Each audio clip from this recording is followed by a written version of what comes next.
Hello दोस्तों, आज मैं आपके लिए लाई हूँ एक सर्वाइवल थ्रिलर मूवी जिसका नाम है नोवेयर, जो कि सन 2023 में आई थी। इस फिल्म की शुरुआत में एक गाड़ी दिखाई जाती है जिसमें रेडियो पर बताया जा रहा है कि स्पेन की बढ़ती हुई आबादी के कारण आर्थिक स्थिति बहुत ही ज्यादा खराब हो गई है, जिस कारण गवर्नमेंट ने कुछ बहुत ही कड़े फैसले ले लिए हैं और इन फैसलों में प्रेग्नेंट औरतों और बच्चों को जान से मारा जा रहा है ताकि और पॉपुलेशन ना बढ़ सके और आर्थिक स्थिति भी ठीक हो जाए। फिर हमें उसी गाड़ी से एक आदमी निकलता हुआ दिखाया जाता है जो कि कुछ लोगों को छुपते छुपाते एक कंटेनर तक लेके जाता है और उन्हीं में हम एक कपल को भी देखते हैं जिसमें लड़की का नाम मिया होता है, जो अपने हस्बैंड निकू के साथ उसी कंटेनर की तरफ जाते हैं। वहां पहुंचने पर निकू मिया को चॉकलेट देते हुए कहता है कि तुम बिल्कुल भी चिंता नहीं करो और ये चॉकलेट तुम जब खाना जब हम सुरक्षित जगह पर पहुंच जाएंगे। यहाँ हमें ये भी पता चलता है कि मिया प्रेग्नेंट है और 9वां महीना चल रहा है, जो कि बच्चा कभी भी हो सकता है। दरअसल मिया बहुत ही डर गई है क्योंकि उसने अभी हाल फिलहाल में अपनी बेटी को खोया है इसी शहर में। इन दोनों के बातें करते टाइम अचानक से कंटेनर का दरवाजा हिलने लगता है, तो निकू कंटेनर के गेट के पास जाके देखता है तो अचानक दरवाजा खुलने से बहुत सारी भीड़ अंदर चली आती है, जिस धक्का मुक्की के कारण निकू बाहर ही रह जाता है।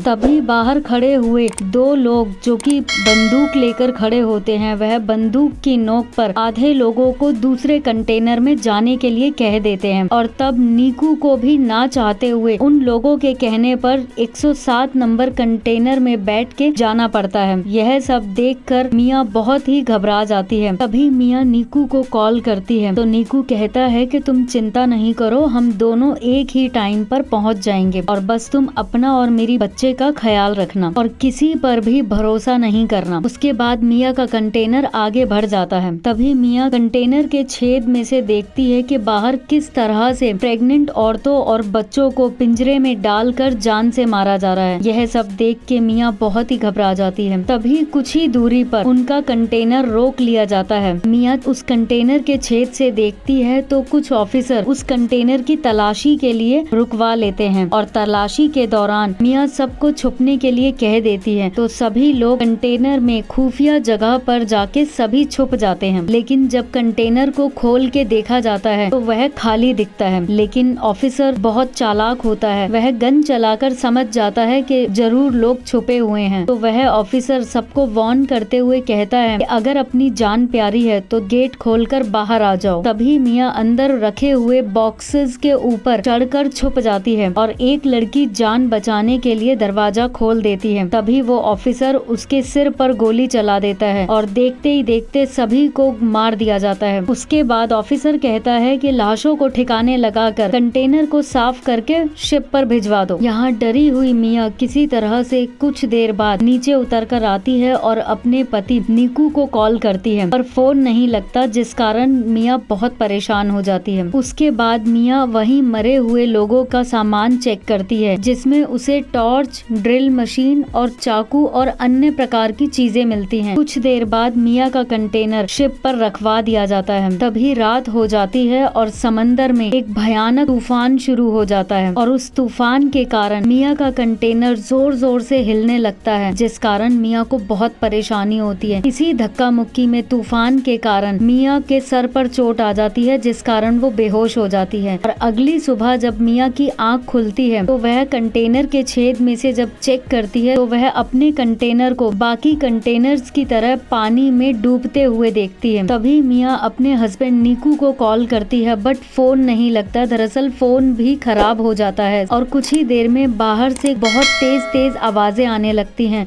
जब मिया बाहर की तरफ देखती है तो 107 नंबर कंटेनर पानी में डूबने लगता है, जिसे देखकर मिया घबरा जाती है क्योंकि उसी में उसका पति निकू है और वह अपने पति को उस कंटेनर में इस तरह से डूबते हुए देखकर बहुत ही ज्यादा दुखी हो जाती है। इस दुख के कारण उसे कोई होश नहीं रहता और वो अपने आप को जान से मारने की कोशिश करती है। तभी उसके पेट में पल रहे बच्चे की हलचल से उसे याद आता है कि उसे अपने बच्चे के लिए जीना होगा और जिस कारण वह अपने पति की याद में रोते रोते वहीं सो जाती है। लेकिन अचानक कंटेनर में पानी भरने लगता है। बचने की पूरी कोशिश करती है और डूबने लगती है, लेकिन तभी मिया की आँख खुल जाती है। इसका मतलब मतलब मिया सपना देख रही थी। उसके बाद मिया कंटेनर में रखे हुए बॉक्सेस को खोल कर देखती है तो उन सभी में कुछ न कुछ सामान होता है, जैसे प्लास्टिक के डिब्बे। फिर वह उन्हीं सामानों में से टेप को निकाल कर कंटेनर में हुए छेदों को बंद करती है ताकि कंटेनर में और पानी ना आ सके। यह सब करते करते वह उस कंटेनर को अपने रहने लायक जगह बना लेती है और इसी तरह से कुछ न कुछ दिमाग लगा के कंटेनर से पानी को निकाला करती है। लेकिन अगले ही दिन उसका फोन बजता है जो कि नीकू का होता है। नीकू बताता है कि मुझे 107 नंबर कंटेनर से निकाल दिया गया था। अब मैं किसी तरह से वहाँ से बचकर भागकर आ गया हूँ, मैं तुम्हें बचाने आ जाऊंगा। तब मिया बताती है कि मैं बहुत बुरी तरह से फंस गई हूँ, मेरा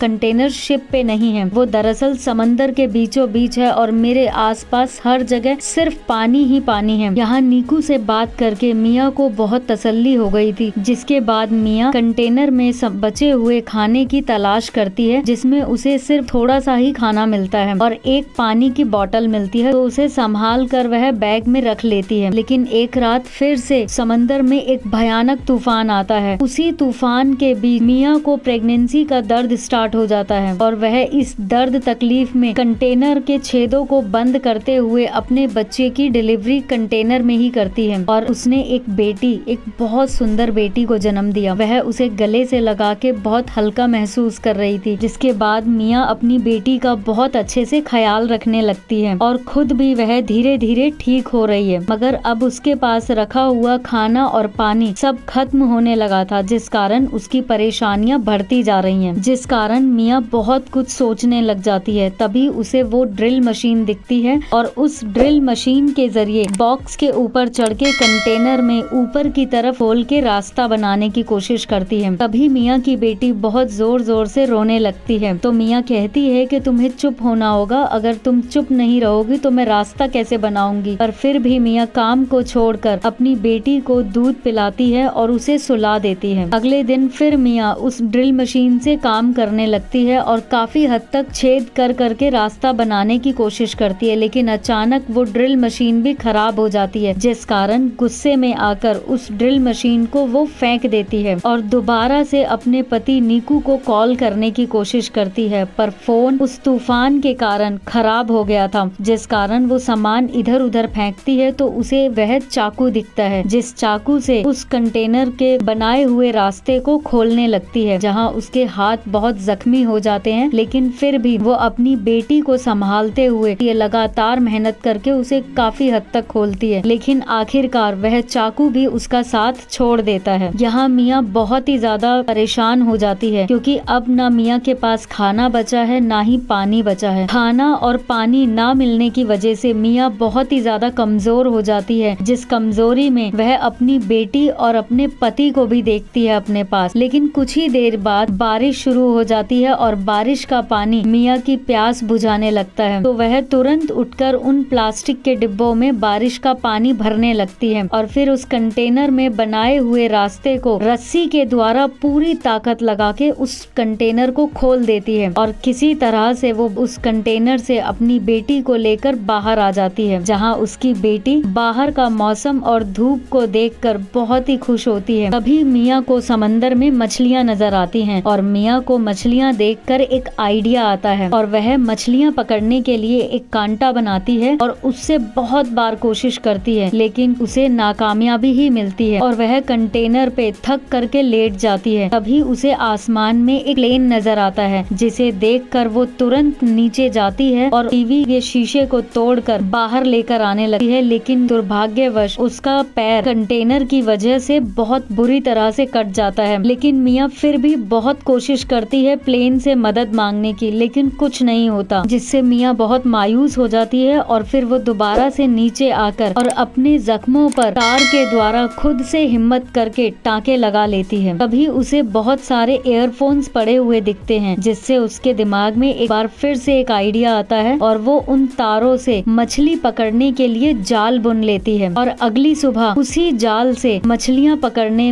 का इस्तेमाल करती है, जो कि उसका आइडिया काम आ जाता है और वो इसी तरह से मछलियाँ पकड़ पकड़ के अपने पास इकट्ठी कर लेती है। वो कई दिनों तक मछली खा के और बारिश का पानी पीकर गुजारा करती है और साथ ही साथ मदद के लिए उन्हीं प्लास्टिक डिब्बों में कागज में मदद के लिए लिखकर समंदर में बहा देती ताकि कोई उस डिब्बे को देखे और मदद के लिए आ जाए। फिर एक रात नीकू का फोन आता है जो कि मिया को कहता है कि मिया मुझे माफ कर दो, मैं नहीं आ सकता, तुम्हें खुद ही वहाँ से आना होगा क्योंकि मुझे गोली लग गई है और मेरा बहुत सा खून बह गया है। जिस कारण मिया कहती है कि तुम चिंता नहीं करो, तुमने हम दोनों को बचाया है। तब नीकू पूछता है दोनों को मतलब? मिया बताती है कि हमारे बेटी हुई है और वो बहुत प्यारी है, बिल्कुल तुम पर गई है, और वह अपनी बेटी से बात भी करवाती है, जिसे सुनकर नीकू बहुत खुश होता है। लेकिन तभी मिया का फोन स्विच ऑफ हो जाता है, जिस कारण मिया उस टाइम दुखी होकर कंटेनर के ऊपर ही सो जाती है। ऐसे ही कंटेनर में रहते रहते मिया अपनी बेटी के साथ 32 दिन गुजार देती है। कंटेनर में जितना भी सामान था मिया इस्तेमाल कर चुकी थी, अब और ज्यादा कुछ नहीं बचा था। जिसके बाद मिया कंटेनर के ऊपर उन बचे हुए डब्बों का इस्तेमाल करके अपनी बेटी के लिए एक छोटी सी कश्ती बनाती है और उस कश्ती में अपनी बेटी को लिटा देती है। तभी मिया देखती है कि उसकी बड़ी बेटी की फोटो कंटेनर में ही गिर गई है, तो वो उसे उठाने के लिए जब नीचे जाती है तो उसका पैर नीचे रस्सियों में फंस जाता है और तब तक कंटेनर डूबने लगता है। उसकी बेटी की कश्ती भी पानी के बहाव से आगे हो जाती है। फिर वह किसी तरह से उस रस्सी को काट कर बाहर निकल के आती है तो देखती है उसकी बेटी इधर उधर कहीं नहीं दिख रही है। वह बहुत आवाज लगाती है, बहुत दुखी होती है, लेकिन तभी आगे की तरफ एक वेल उस बच्ची पर पानी छिड़क देती है, जिस कारण बच्ची